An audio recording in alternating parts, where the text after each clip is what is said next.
Sementara kita ketahui ditetapkan semua orang untuk mendatangi neraka. Siapa yang menetapkan, Bang Effendi? Yang menetapkan itu adalah Allah Subhanahu wa taala. Allah Subhanahu wa taala berkata dalam surat Maryam 19 ayat 71, "Wa minkum illa wariduha kana 'ala rabbika hataman maqdiyan." Semua orang di antara kamu akan mendatangi neraka, hal itu bagi Tuhanmu suatu kemestian yang sudah ditetapkan.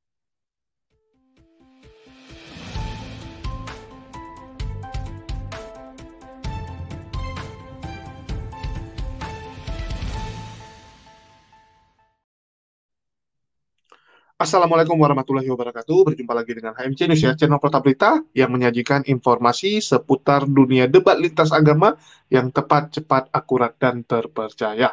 Ya, pada kesempatan kali ini kita kembali akan mengabarkan ya upaya-upaya yang dilakukan oleh para polemikus untuk membujuk rayu orang, untuk menghasut, ya, memprovokasi dan juga mempengaruhi umat Muslim untuk meninggalkan keyakinannya. Di sini ya, sangat jelas bahwa mereka ini menggenapi, ya, mereka ini menggenapi surah Al-Baqarah 120, di mana orang-orang Yahudi dan Nasrani tidak akan rela kepadamu sebelum engkau mengikuti agama mereka. Katakanlah, sesungguhnya petunjuk Allah itulah petunjuk yang sebenarnya. Dan jika engkau mengikuti keinginan mereka setelah ilmu kebenaran sampai kepadamu, tidak akan ada bagimu pelindung dan penolong dari Allah. Jadi jelas ya, bahwa mereka ini akan terus membujuk rayu kita agar mengikuti milah mereka, mengikuti ajaran mereka. Dan itu terbukti kawan-kawan. Kita bisa lihat bagaimana upaya keras dari para polemikus ini untuk membujuk rayu kita, mempengaruhi kita agar pindah keyakinan, agar meninggalkan Allah Subhanahu wa taala. Kenapa mereka lakukan itu? Kalau menurut Islam ya, ini kalau menurut Islam, ya mereka ini adalah pengikut-pengikut Dajjal, teman-teman. Ya, jadi saudara-saudaraku, mereka ini adalah antek-antek Dajjal yang tentu saja ingin agar manusia itu tidak lagi menyembah kepada Allah yang benar, tidak lagi menyembah kepada Allah satu-satunya gitu. Karena memang tujuan hidup mereka seperti itu. Membuat orang menyimpang, membuat orang meninggalkan Tuhan yang benar. Itulah kenapa segala bujuk rayu mereka lakukan, segala cara mereka lakukan. Baik itu dengan cara halus, dengan cara pemaksaan, dengan cara membodohi kita, dengan cara framing-framing palsu, berita-berita hoax, dan sebagainya. Kalian bisa lihat, nggak ada sehari pun, ya, nggak ada sedetik pun, tidak ada kedamaian di dalam hati mereka. Tidak ada itu. Sedetik pun tidak ada kedamaian. Kenapa? Selalu setiap hari kalian bisa lihat bagaimana polemikus-polemikus ini melakukan segala tipu muslihat agar menyesatkan saudara-saudara kita di luar sana. Segala cara dilakukan. Saya nggak ngerti gitu ya. Kenapa tidak fokus saja dengan ajaran kamu, kalau kamu merasa ajaran kamu yang benar, ya sudah kamu fokus dengan hal tersebut. Kita fokus dengan Islam kita. Nggak perlu Anda menjelek-jelekkan Islam. Tidak perlu ya Anda memutarbalikkan fakta, membuat berita hoax, agar orang tertarik dengan agama Anda. Tidak perlu Anda door-to-door keliling, menjajakan agama Anda. Apakah bisa Anda lakukan itu? Ternyata tidak bisa, teman-teman. Entah kenapa ya, saya juga bingung gitu. Kenapa mereka begitu senang, begitu suka gitu, melakukan segala cara untuk membujuk rayu orang? Kenapa nggak fokus dengan agamamu saja? Kita fokus dengan agama kita. Kalau memang ingin membuat orang melihat bahwa agama kamu benar, nggak perlu dengan cara itu. Tunjukkan saja dengan sikap kamu. Kita lihat bagaimana orang-orang di Amerika, orang-orang di Eropa ya, yang memutuskan mualaf setelah mereka melihat tingkah laku umat muslim di sana. Selama ini dia lihat tetangganya dipersekusi, dipersulit, dihina. Tetapi tetangganya yang muslim ini begitu tabah, begitu kuat. Sehingga orang-orang Amerika ini ya, bule-bule ini melihat, wah kok bisa gitu. Mereka yang penasaran dan menanyakan, apa rahasia kamu begitu tabah dalam menjalani hidup ini? Saat ada kemalangan, tidak ada kesedihan. Begitu tegar menghadapinya. Nggak seperti mereka gitu kan. Saat lagi mengalami kesulitan, mabuk, buat rusuh gitu. Ini nggak umat muslim, ya. Mereka benar-benar luar biasa. Ikhlasnya itu benar-benar ada gitu. Bukan sekedar ikhlas di mulut doang, tapi benar-benar dijalani. Ciri dari umat muslim sejati adalah ikhlas. Itu resepnya, ikhlas. Jadi ini membuat orang penasaran. Begitu juga saat Islam dihujat. Islam dikatakan teroris, dikatakan yang nggak benar. Ini membuat orang penasaran. Nah, saat orang mendatangi kita, kita jelaskan, itu nggak salah. Kita nggak melanggar hukum. Kita nggak membuat keonaran gitu.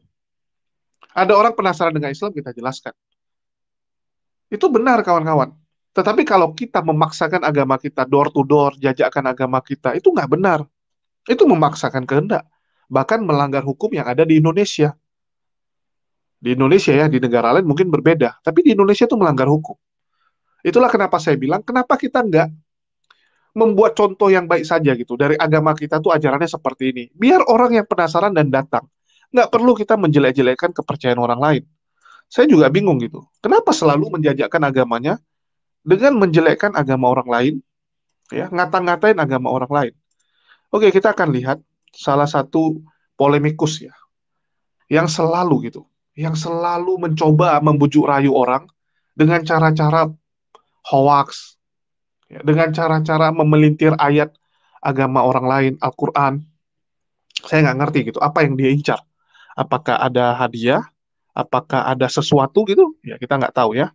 Tetapi kita bisa melihat bahwa dia tidak pernah ya berhenti untuk melakukan hujatan dan juga memfitnah serta memelintir ayat-ayat yang ada di Al-Quran. Ya, ini yang terbaru. Heboh, inilah alasan banyak umat berani murtad. Sayangi jiwa Anda, jangan takut murtad gitu ya.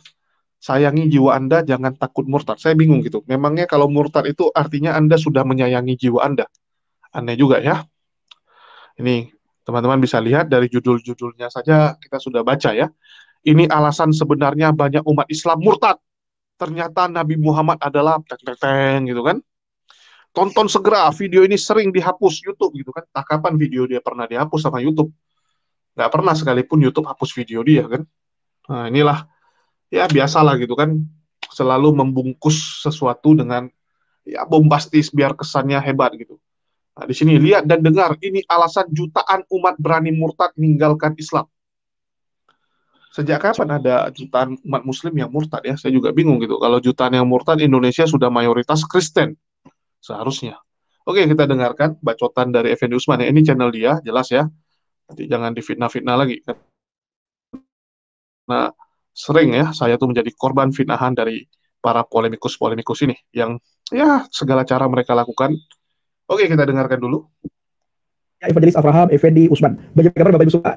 Tentu luar biasa. Nah, kita sangat bersuka cita karena kita di dalam Tuhan. Kita selalu bersuka cita. Orang-orang di dalam Tuhan tidak ada rasa takut, rasa khawatir, rasa gelisah, yang ada selalu rasa damai dan sukacita. Saya menemukan di lapangan ketika melakukan penginjilan, banyak sekali orang takut menghadapi sakratul maut. Takut menghadapi kematian, Bapak Ibu. Kenapa? Karena tidak ada jaminan kepastian keselamatan. Tidak ada pribadi yang menjamin kepastian keselamatannya. Tidak ada pribadi yang menjamin tentang keselamatan jiwanya. Apakah orang itu setelah meninggal dunia masuk surga atau masuk neraka? Sementara kita ketahui ditetapkan semua orang untuk mendatangi neraka. Siapa yang menetapkan Bang Effendi? Yang menetapkan itu adalah Allah Subhanahu wa Ta'ala. Allah Subhanahu wa taala berkata dalam surat Maryam 19 ayat 71, "Wa in minkum illa wariduha kana 'ala rabbika hataman maqdiyan." Semua orang di antara kamu akan mendatangi neraka, hal itu bagi Tuhanmu suatu kemestian yang sudah ditetapkan. Yang ada adalah kepastian untuk mendatangi neraka, dan itu adalah Tuhan yang menetapkan, Bapak Ibu. Maka semua manusia ketika saya bertanya paling takut mati, karena tidak ada yang bisa menjamin keselamatan jiwanya setelah meninggalkan dunia ini. Ditambah lagi ketika orang tersebut membaca Al-Quran dalam surat Maryam ayat 71, "Wa ibinkum illa wariduha kana ala rabbika hatam." Ini bukan kata saya, tetapi ini adalah kata Al-Quran. Ada banyak sekali orang berkata nanti Allah Subhanahu wa taala akan menyelamatkan orang-orang yang bertakwa.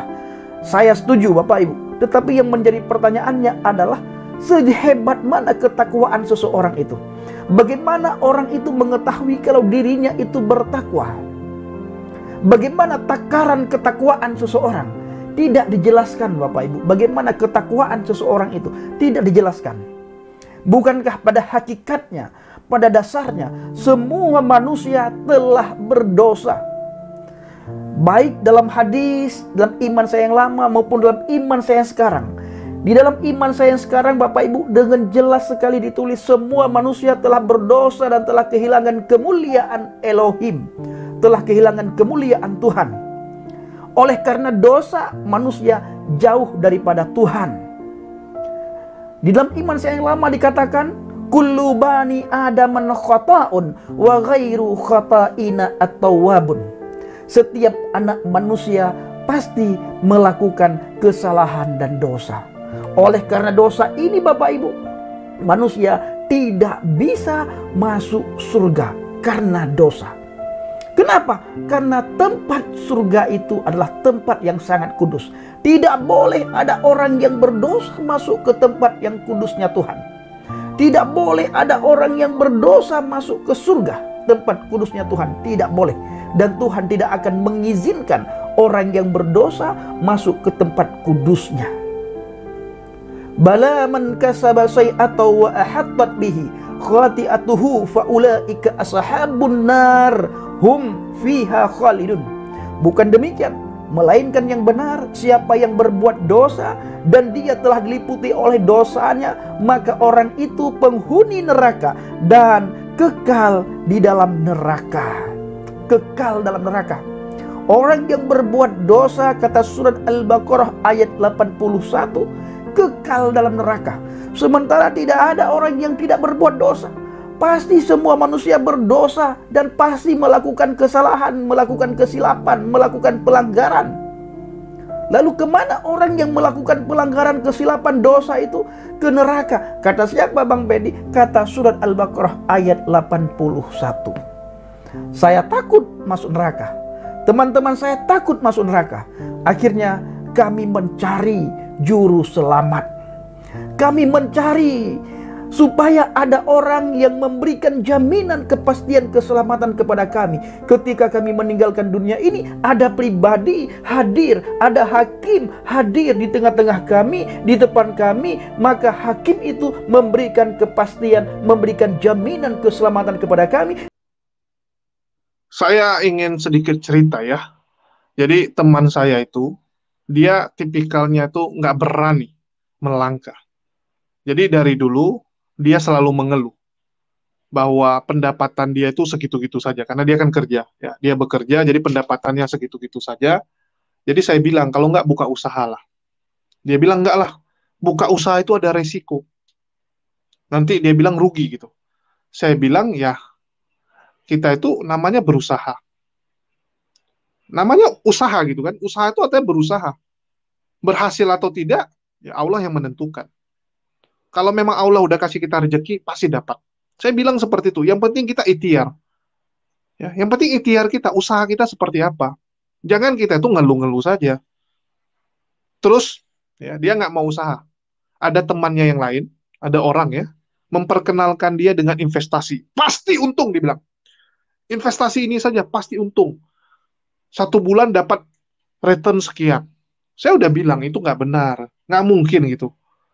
Kalau memang udah pasti, itu yang ngajak kamu itu udah gadai semuanya, udah hutang sana sini supaya dia masuk. Ngapain dia ajak kamu? Ngapain dia ajak kamu gitu? Enggak, dia bilang udah pasti untung. Dia udah kasih nampak kok dia dapat handphone. Dia baru masuk berapa bulan sudah bisa beli handphone iPhone terbaru. Ya sudah begini, sudah begitu. Saya berkali-kali ingatkan, hati-hati kalau ada orang menjamin pasti untung gitu ya. Investasi ini pasti untung, masuk saja, gitu kan? Dan terbukti setelah beberapa bulan investasi tersebut hilang, kabur, ya kabur. Terus saya tanya teman saya gimana? Ya mau gimana, dia bilang saya tertipu. Udahlah, jangan cerita lagi gitu, jangan dibahas lagi, sakit hati. Itulah saya bilang, di dunia ini hati-hati. Kalau ada orang yang mengatakan pasti untung, ya coba cek dulu benar-benar gitu. Dari mana pastinya? Nggak ada kepastian di dunia ini, teman-teman. Nggak ada. Jadi semuanya itu tergantung kita. Hidup ini antara masalah kita dengan Allah, Sang Pencipta.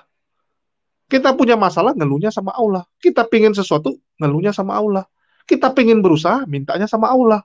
Udah seperti itu aja. Jangan dengar omongan orang. Wah ini pasti untung, pasti ini. Aduh, nggak ada kepastian, teman-teman. Ya, apalagi kalau udah dibilang pasti selamat gitu kan, pasti menang, pasti ini. Aduh, udahlah. Ya, kalian coba berpikir sendirilah. Apakah bisa? Ya, kamu suka-suka, kamu enak-enak tidur-tiduran, terus orang yang nyari uang kasih kamu, ya, terus kamu tiap bulan terima imbal balik ya. Kamu terima pendapatan gitu besar, enak di kamu gitu. Kamu yang enak-enak nggak ngapa-ngapain, kamu mau dapat hasil yang luar biasa banyak. Nggak bisa, teman-teman. Nggak bisa. Kalau kamu mau masuk surga, ya kamu berusaha. Ya, nggak bisa mama kamu yang kerja keras untuk kamu masuk surga. Kamu nggak bisa orang lain ya. Misalnya si Slamet. Ya, Pak Slamet itu yang berusaha untuk kamu masuk surga. Nggak bisa. Kamu mau masuk surga, ya kamu yang buat. Ya. Bantu orang. Terus amal ibadah kamu diperbanyak. Jangan kamu berharap sama orang, bahaya. Ya, itu saja sih tambahan dari saya. Oke, kita lanjut lagi. Sehingga kami tidak berada di dalam api neraka. Karena neraka itu tempat penyiksaan orang-orang berdosa. Di sana selama-lamanya, kekal abadi-abadan. Akhirnya kami menemukanlah satu pribadi, Yeshua HaMasyiah, Yesus Kristus. Alkitab mengatakan di dalam Wahyu, Kitab Wahyu mengatakan, aku adalah Alfa dan Omega, yang pertama dan yang terkemudian, yang awal dan yang akhir. Alif wa Tauf kalau bahasa Ibrani, Alfa dan Omega kalau bahasa Yunani, Huwal awalu wal akhiru kalau bahasa Arab. Dia yang awal dan dia yang akhir. Siapa dia ini? Ini yang sudah kami temukan bersama dengan teman-teman murtadin yang lain.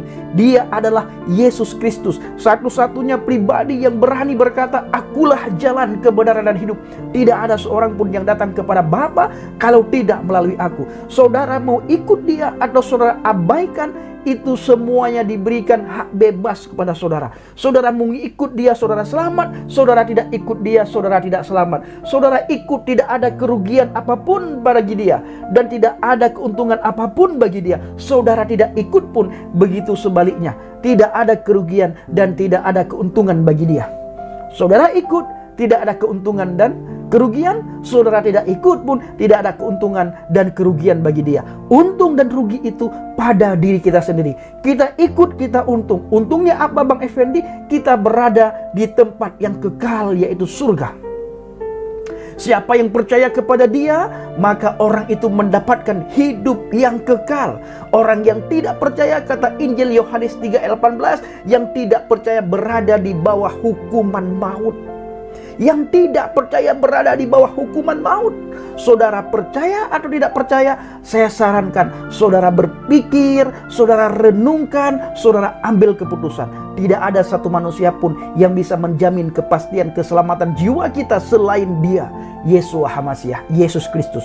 Maka dia berani berkata, aku adalah Alfa dan Omega, yang awal dan yang akhir, yang pertama dan yang terkemudian, yang awal dan yang akhir, awalu wal akhiru, yang awal dan yang akhir, alif wa tauf. Maka dia berani berkata, akulah jalan, kebenaran dan hidup. Tidak ada seorang pun yang datang kepada Bapa kalau tidak melalui aku. Di dalam kitab Yesaya, aku adalah yang awal dan yang akhir, dan yang hidup. Aku telah mati, namun lihatlah, aku hidup sampai selama-lamanya, dan aku memegang segala kunci maut. Bapak Ibu, saudara tidak akan mendapatkan ada orang yang diberikan segala kuasa. Ya, teman-teman sudah dengar ya. Jadi menurut Effendi Usman, itulah alasan orang-orang meninggalkan Islam dan memilih keluar ya, murtad gitu. Jadi dia bilang banyak orang dia tanyakin itu takut dengan sakratul maut. Ini yang dia tanya umat muslim atau dari pihak dia? Coba dijelaskan dulu gitu. Dan mana buktinya? Karena setahu saya ya, silakan teman-teman boleh cek. Di antara umat beragama yang paling siap dengan kematian itu agama apa? Silakan dicek. Bahkan ya, teman-teman saya yang Kristen aja mengakui umat muslim ini gila, dia bilang. Mereka tuh nggak takut mati. Sakit ya sudah gitu, obati. Kalau memang nggak bisa meninggal gitu. Nggak ada istilahnya mereka tuh kayak panik, melakukan segala cara gitu kan. Bahkan istilahnya hutang sana sini demi mengobati penyakitnya. Enggak. Umat muslim enggak gitu. Ya udah kalau sakit sakit, udah selesai gitu. Berusaha sebisa mungkin, kalau memang udah nggak bisa ya udah gitu. Kita bisa lihat di antara semua umat beragama yang paling tidak takut kematian itu Islam. Silakan Anda cek. Itulah kenapa ada yang bilang, wah saking gilanya umat muslim, itu siap mati gitu kan. Saat perang zaman dulu. Siapa yang pertama kali memperkenalkan jihad? Ya, umat muslim tuh kalau perang zaman dulu, kenapa bisa menang walaupun jumlahnya lebih sedikit dibandingkan tentara Romawi? Karena umat muslim kena panah, ya, dia terluka, kena panah-panahan, dia nggak kabur gitu. Biasanya pasukan yang depan begitu kena panah, dia mundur ke belakang, setelah diobati baru maju lagi. Ini enggak. Kena panah tetap maju ke depan. Kena tebas pun, bukannya dia kabur, enggak. Tetap maju. Mereka mencari jihadnya gitu. Siap. Ya. Siap mati gitu, demi membela agamanya. Sehingga dulu orang Romawi bilang, ini nggak bisa dihadapi. Tentara-tentara seperti ini susah gitu. Karena mereka siap untuk mati. Mereka bukan mencari kemenangan, dibilang. Mereka mencari jihadnya.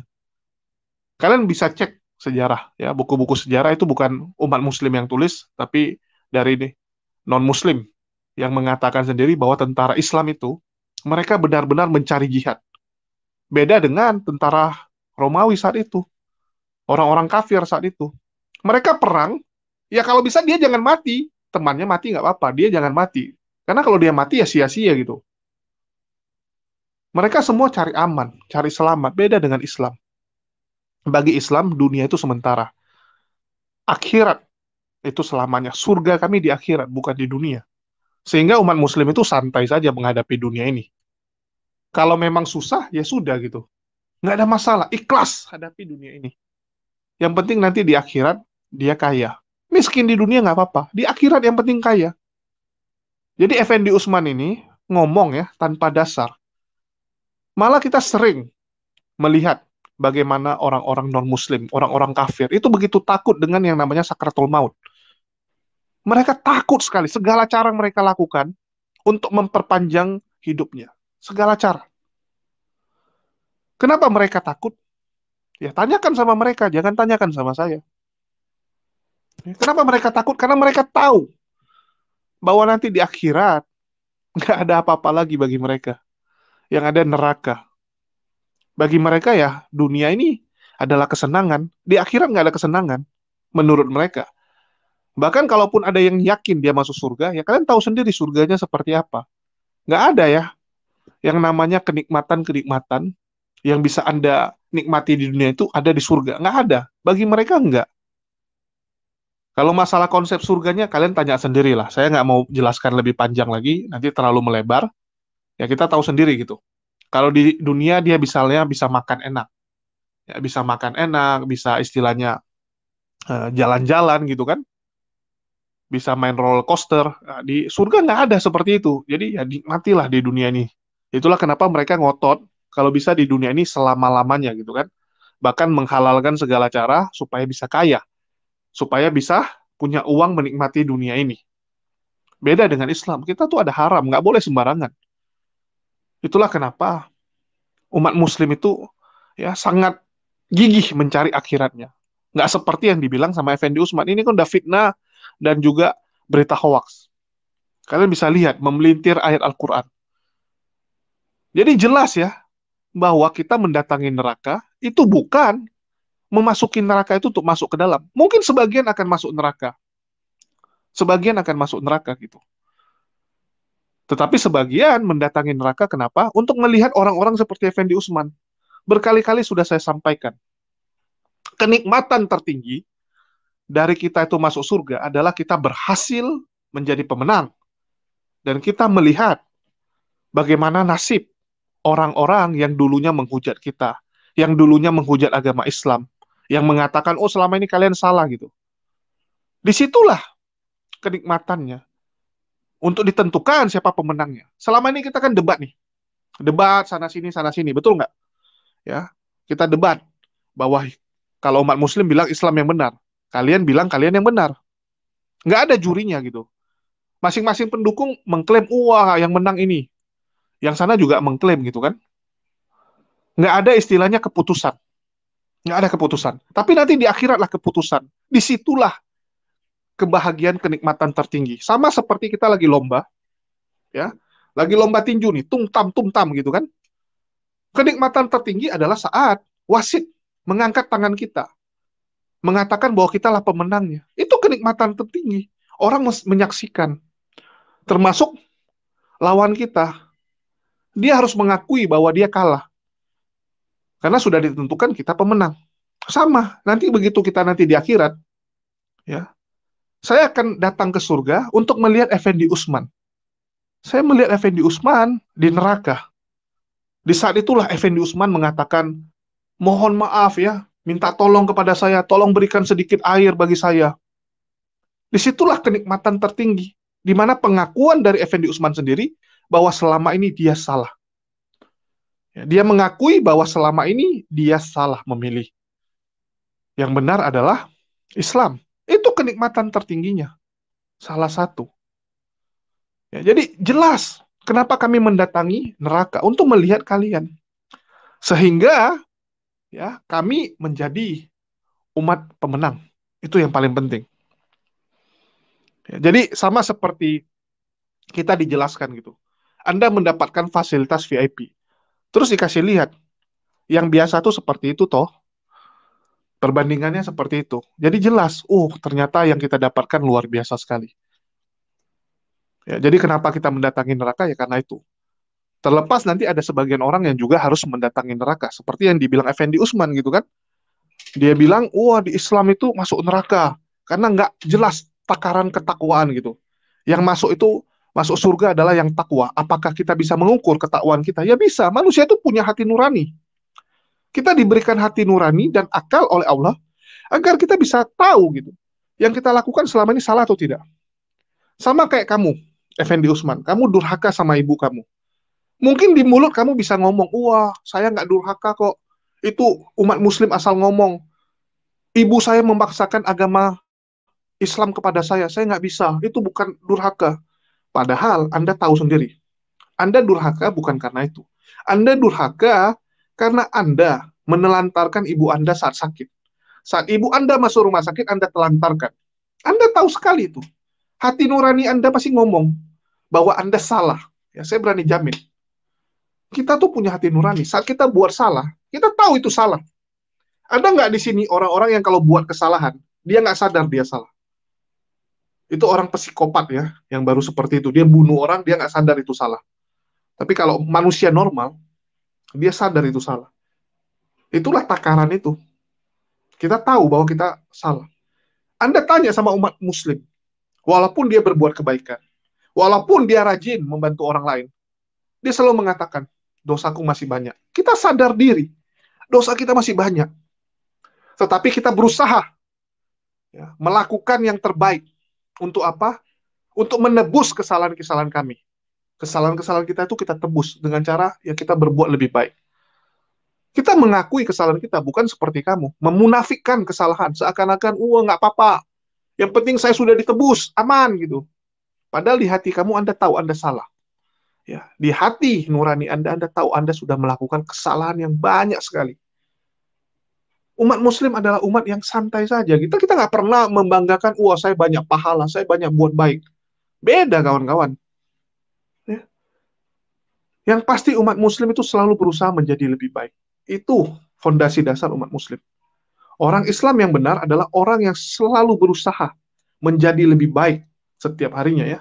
Hari ini saya harus lebih baik dari saya yang kemarin. Saya harus berbuat mencari pahala sebanyak-banyaknya.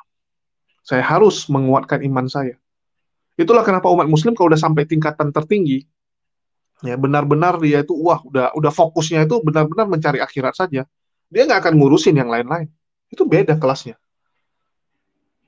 Jadi Effendi Usmani harus introspeksi diri lah. Saya bilang ya, jangan Anda memelintir-melintir ayat seakan-akan, oh ayat ini artinya ini, ayatnya artinya ini.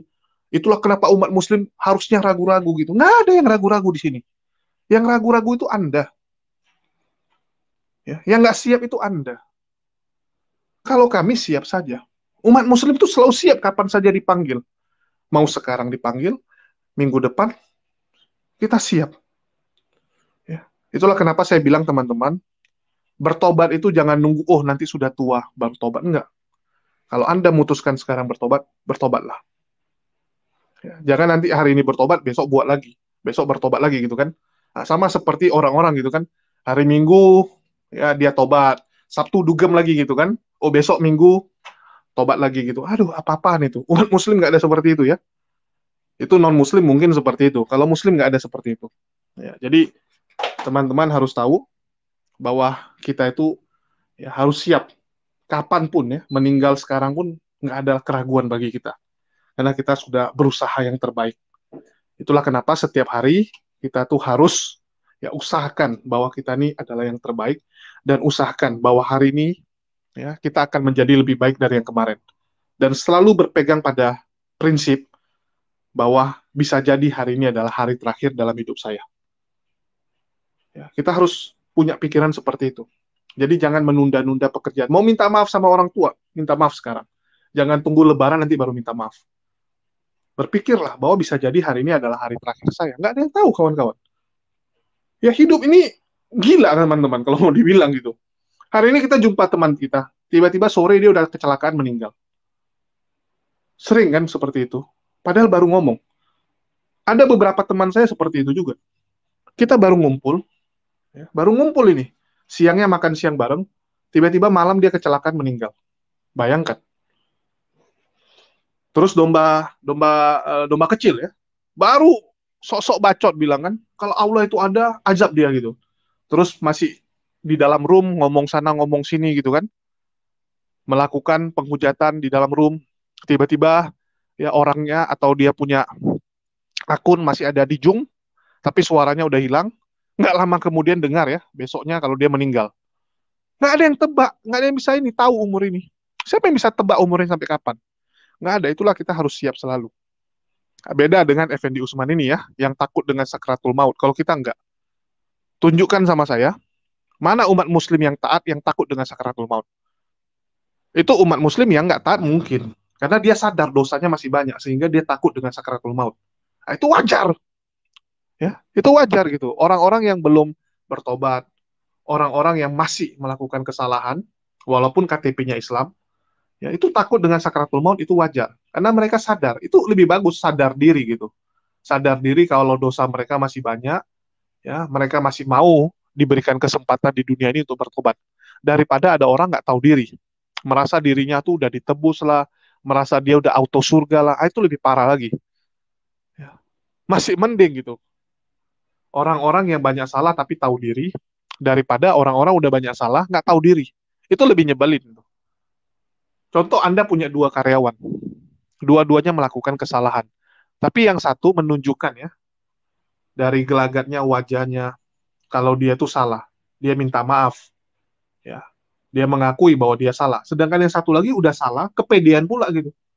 Petentengan, merasa dia nggak ada melakukan apapun. Itu lebih parah. Itu yang lebih nyebelin. Yang seperti itu yang pasti kena sepak. Ya, pasti dikeluarkan gitu. Betul tidak teman-teman? Salah masih mending, yang penting mau mengakui. Nah, jadi saya nggak ngerti ya kenapa Effendi Usman ini suka sekali memelintir ayat-ayat yang ada di Quran, ya terus melakukan tafsir seenak jidatnya, yang harusnya artinya seperti ini, dia ubah artinya seperti ini, untuk menyesatkan orang. Nah, itulah yang saya bilang, sesuai dengan surah Al-Baqarah 120 ya, mereka akan terus melakukan hal seperti ini. Tiada hari tanpa memelintir ayat Al-Quran, dan tiada hari tanpa membuat orang keluar dari Islam. Itu saja tujuan hidupnya. Bagaimana supaya orang keluar dari Islam. Bukan bagaimana memperbaiki dirinya, bagaimana membentengi iman saudara-saudaranya gitu kan. Karena banyak ini saudara-saudaranya yang mualaf sekarang. Kalau Anda memang sayang dengan agama Anda, fokus aja gitu. Bereskan internal Anda bentengi iman saudara-saudara Anda supaya dia nggak keluar gitu kan. Nah, itu nggak ada masalah sama kami. Tapi kalau Anda nyebrang, Anda membahas Islam, Anda memelintir ayat Al-Quran, mohon maaf, saya harus mengkonter Anda. Saya harus meluruskan supaya saudara-saudara saya jangan ada yang tersesat. Karena bahaya ini. Orang-orang seperti ini bahaya gitu. Mencoba mempengaruhi saudara-saudara kita yang imannya lagi lemah. Jadi di sini teman-teman, ya, teman-teman Muslim tentunya, saya ingin mengatakan bahwa jangan pernah takut ya dengan yang namanya sakratul maut. Mungkin Anda merasa dosa Anda masih banyak.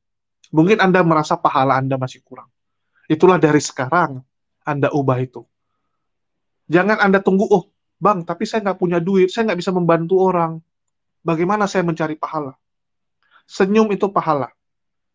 Ya, senyum itu pahala, berkata baik itu pahala, mencari rezeki yang halal untuk keluarga itu pahala. Membantu orang nggak melulu soal uang, kawan-kawan. Nggak melulu soal uang. Anda sebarkan ya, kalimat-kalimat baik, kalimat-kalimat motivasi, konten-konten yang mendidik, ya, konten-konten yang menguatkan iman saudara-saudara kita, itu sudah pahala. Ya. Anda sholat, nggak pernah tinggal, itu pahala. Banyak cara. Jadi nggak semua itu harus, wah saya santunin fakir miskin, anak telantar. Enggak, kawan-kawan. Kalau bisa lebih baik. Kalau nggak bisa ya lakukan yang hal yang lain. Di Islam tuh luar biasa. Segala cara disediakan, diberikan. Ya, tinggal kita mau lakukan atau tidak. Semua sudah dibentangkan. Semua disediakan. Cara-cara untuk mengumpulkan, mendapatkan pahala. Ya, iman, perbuatan, semua lengkap. Sekarang kita mau atau hanya mengeluh? Kalau hanya ngeluh ya mohon maaf, nggak akan gerak-gerak kita. Kalau kita cuman seperti ini, ya nggak gerak. Itulah saya bilang, memang berat untuk berubah. Manusia itu entah kenapa kalau sudah diam, dia susah berubah. Ya, kalau sudah diam, dia susah berubah. Itulah saya bilang, paksakan diri Anda. Paksakan diri Anda. Ya, di sini saya mau cerita ya. Contoh ya. Ya, mohon maaf nih buat Bang Taufik ya, saya sedikit eh, apa ya, bongkar ya, atau mengungkit. Jadi, kan kita ini ada buat Jumat Berkah. Ini sudah yang ke-8, ya sudah yang ke-7, sudah mau yang ke-8. Jadi, kita start itu bulan Januari. Jadi yang pertama kali start itu kan saya sama Bang Taufik. Di minggu pertama ya Bang Taufik semangat. Wah, bumbam ya, namanya baru pertama. Minggu kedua masih semangat. Saya udah bilang Bang Taufik, santai aja gitu. Dia begitu menggebu-gebu. Karena saya bilang ini maraton. Yang seperti ini maraton, teman-teman.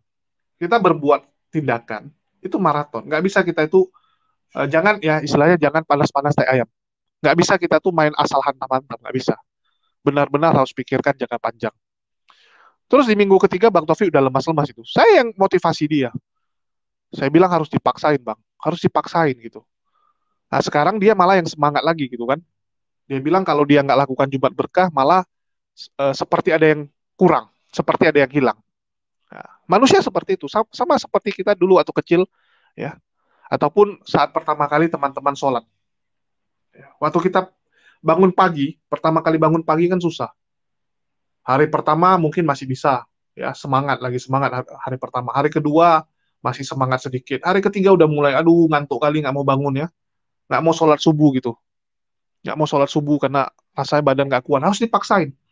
Hari keempat mungkin masih susah, tapi hari kelima, keenam, ketujuh, wah udah lancar gitu. Malah terakhir kalau nggak sholat subuh seperti ada yang kurang, ya, seperti ada yang kurang gitu. Itulah kita harus membiasakan. Begitu juga dengan berbuat sesuatu. Jangan kita bilang susah, susah, susah. Buat dulu gitu. paksakan diri kita untuk berbuat kebaikan. Itulah saya bilang, kita tuh harus punya prinsip, sudahkah kita berbuat baik hari ini?